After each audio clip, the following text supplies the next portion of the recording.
नमस्कार दोस्तों, एक बार आपका फिर से स्वागत है आपके अपने इस यूट्यूब चैनल पैरामेडिकल अपडेट पर। तो फ्रेंड्स, आज की वीडियो हम बात करने वाले हैं Uttar Pradesh state medical faculty Lucknow के बारे में। फ्रॉम फैकल्टी अपडेट्स हम बताने वाले हैं। जैसे आपको पता है, इसकी फर्स्ट राउंड काउंसलिंग के लिए आपके कॉलेज लॉक किए गए हैं।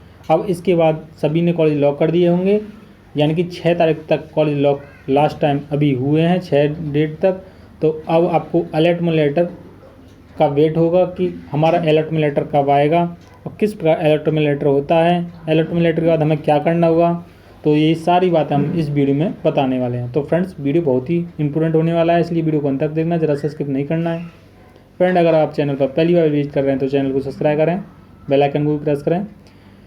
तो फ्रेंड, ज़्यादा समय नहीं लेंगे, तो मैं अब वीडियो के मेन पॉइंट पे आता हूँ। तो फ्रेंड, सबसे पहले अब ये बात कर लें अलॉटमेंट लेटर पर। तो अलॉटमेंट लेटर क्या है, अभी आपने कॉलेज लॉक किए होंगे तो समथिंग आपने किसी ने 4, किसी ने 5, किसी ने 10 तक भी किसी ने कॉलेज लॉक किए होंगे। और ज़्यादातर फर्स्ट राउंड में सभी ने गवर्नमेंट मेडिकल कॉलेज ही लॉक किए होंगे। तो आपने पहले चाहे फार्मेसी किया हो लॉक, चाहे आपने एलटी किया हो, एक्सरे किया हो, या केजीएमयू कॉलेज किया हो, तो उनमें से उस रैंक के अनुसार जो आपकी मेरिट रैंक होती है, तो अलॉटमेंट लेटर में केवल वो कोर्स का नाम, यानी कि मेरिट के अनुसार एक कोर्स का नाम आएगा और कौन सा कॉलेज मिला है वो उसमें आ जाएगा। उसके नीचे इंस्ट्रक्शन दिया होगा कि आपको कौन कौन से डॉक्यूमेंट ले जाने हैं, वो उसी में मेंशन होता है। तो उससे पहले मैं कुछ अंदाज़ा बता दूं, लास्ट ईयर कौन कौन से एग्ज़ाम, कौन कौन से आपके डॉक्यूमेंट्स लिए गए, तो उस अकॉर्डिंग आप अपने डॉक्यूमेंट रेडी कर लें, तो आपको कोई भी परेशानी नहीं होगी एडमिशन के दौरान। तो फ्रेंड, मैं बता दूं, जैसे कि आपको कोई फार्मेसी मिला है और एक कॉलेज मिलेगा, तो उसमें एक कॉलेज में फार्मेसी, उसमें डेट भी दे रखा है समथिंग, आपको 3 से 5 दिन का समय दिया जाता है। आप 3 से 5 दिन के अंदर कॉलेज में एडमिशन ले सकते हैं किसी भी दिन जाकर। तो उससे पहले आपको डॉक्यूमेंट रेडी करना पड़ेगा। जैसे कि कुछ डॉक्यूमेंट में क्या है, सबसे पहले इंपॉर्टेंट बात करें अलॉटमेंट लेटर, यानी कि जो भी कॉलेज आपको अलॉट होता है, जो भी कोर्स अलॉट होता है, उसी में मेंशन होगा, वो अलॉटमेंट लेटर आप सेपरेट निकलवा लें। इसके अलावा मेरिट रैंक का, वो भी अब मेरिट रैंक आई है, उसका आप स्क्रीनशॉट लेके वो एक पेज पे निकलवा लें। इसके अलावा 10th और 12th का मार्कशीट ओरिजिनल होना चाहिए। इन सबका जीरोक्स लगने वाला है, 3 सेट बनेंगे, वो आप ध्यान रखें। जितने भी मैं केवल और ओरिजिनल डॉक्यूमेंट्स पर बात कर रहा हूँ, सबका जीरोक्स करा के आपको 2-2 कॉपी रखनी है, 10th का और 12th का मार्कशीट का। और इसके अलावा कास्ट सर्टिफिकेट, अगर आप कास्ट सर्टिफिकेट का जनरल के हैं तो आपको कास्ट सर्टिफिकेट की ज़रूरत नहीं है। आप ओबीसी से हैं तो आपको 6 महीने पुराना कास्ट सर्टिफिकेट की ज़रूरत पड़ेगी। इसके अलावा एससी से हैं तो आपको पुराना चल जाएगा, और एसटी के आपका वह पुराना चल जाएगा। इसके अलावा इनकम सर्टिफिकेट, केवल एससी और एसटी वालों के लिए इनकम सर्टिफिकेट की जरूरत पड़ेगी, और डोमिसाइल सर्टिफिकेट तीनों कैटेगरी के लिए ज़रूरत पड़ेगी, तीनों चारों कैटेगरी की, यानी कि जनरल के लिए भी आपका डोमिसाइल सर्टिफिकेट की ज़रूरत पड़ेगी, और आपका ओबीसी, एससी और एसटी कैटेगरी के लिए डोमिसाइल सर्टिफिकेट यानी कि निवास प्रमाण पत्र को आपको ज़रूरत पड़ेगी। सबसे इम्पोर्टेंट काम होता है फ़ीस का।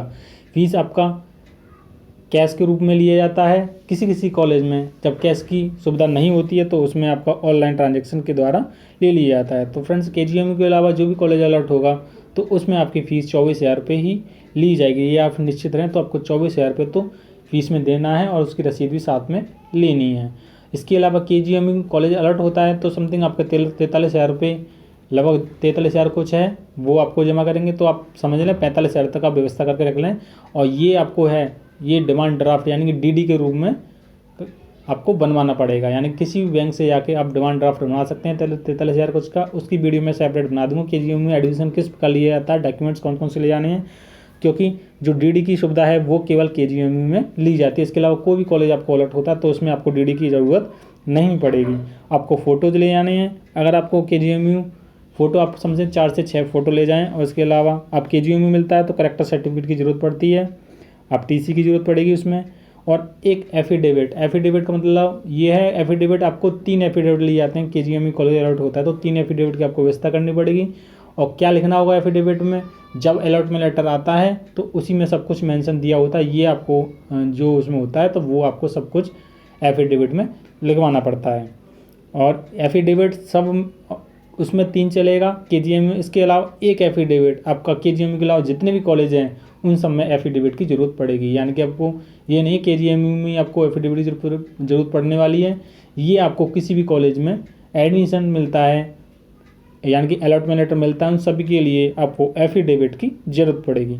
टीसी कंपलसरी नहीं है, पर आप टीसी निकलवा के लेना चाहते हैं तो आप टीसी निकलवा ले आएँ, वरना ऐसा नहीं है कि आप अपना टीसी यानी कि ट्रांसफ़र सर्टिफिकेट के बिना कॉलेज एडमिशन नहीं देने वाले, तो ऐसा कुछ नहीं होने वाला है। तो जो इम्पोर्टेंट डॉक्यूमेंट हैं सभी के बारे में डिस्कस कर लिया है। तो आपको ये डॉक्यूमेंट आपके रेडी हैं तो आपको एडमिशन के दौरान कोई भी परेशानी नहीं होने वाली। तो अलॉटमेंट लेटर कब आएगा? 6 तारीख तक कॉलेज लॉक हुए हैं, तो आप कम से कम 6 दिन और प्लस मान के यानी कि 12 तक आपका अलॉटमेंट लेटर यानी कि 7 दिन के अंदर अलॉटमेंट लेटर आ जाना चाहिए। और 7 दिन के अंदर अलॉटमेंट लेटर आता है और कुछ दिन ऊपर भी हो जाए तो आप फैकल्टी को बताइए, देर हम देर करते रहते हैं, पर आप समझ सकते हैं 12 तक वेट करें। हमें उम्मीद है कि 12 मई तक आपका अलॉटमेंट लेटर आ जाएगा। फ्रेंड जैसे ही कोई अपडेट आती है अलॉटमेंट लेटर से रिलेटेड तो उसके रिगार्डिंग हम आपको वीडियो प्रोवाइड करा देंगे, तो आपको कोई प्रॉब्लम नहीं होने वाली। हम आपके लिए लास्ट तक एडमिशन के दौरान और एडमिशन होने के बाद भी आपसे जुड़े रहेंगे। तो चैनल को सब्सक्राइब करना है, चैनल पर बने रहिए। Thanks for watching.